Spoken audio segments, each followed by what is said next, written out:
If your A2P 10DLC keep getting rejected, this video might save you hours of frustration. Today I'm going to show you a real Upwork case study where someone failed almost 20 times, hired two freelancers and still could not get approved. Then he reached out to me on Upwork and we got his A2P approved on the first attempt within 48 hours.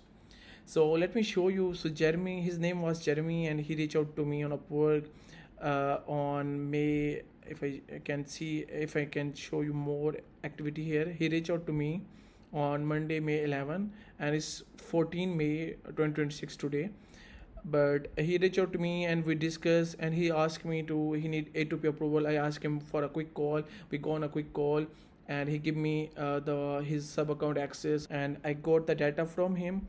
And on May 13, within 48 hours, his A2P got approved, and he mentioned that 20 attempt and two freelancers had got the job done. Thank you.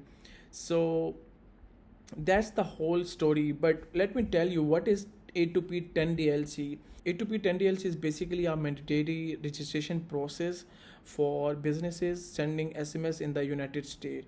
So if you use GoHighLevel Twilio, CRM, automations, appointment reminders, SMS marketing, you need A2P registrations.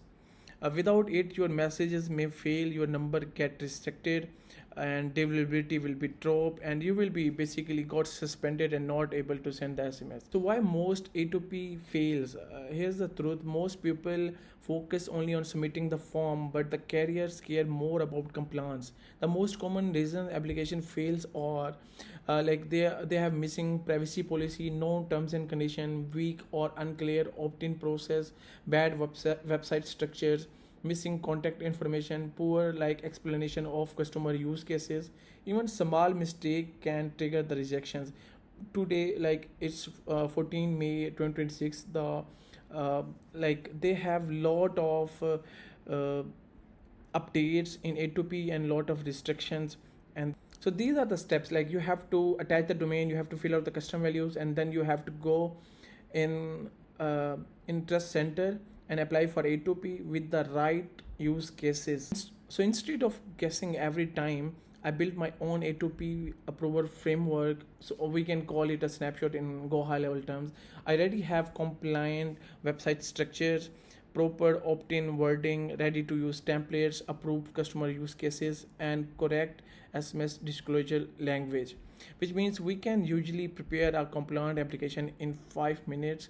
So we use the same framework for his business, submitted every day properly, and boom, first attempt approval within 48 hours.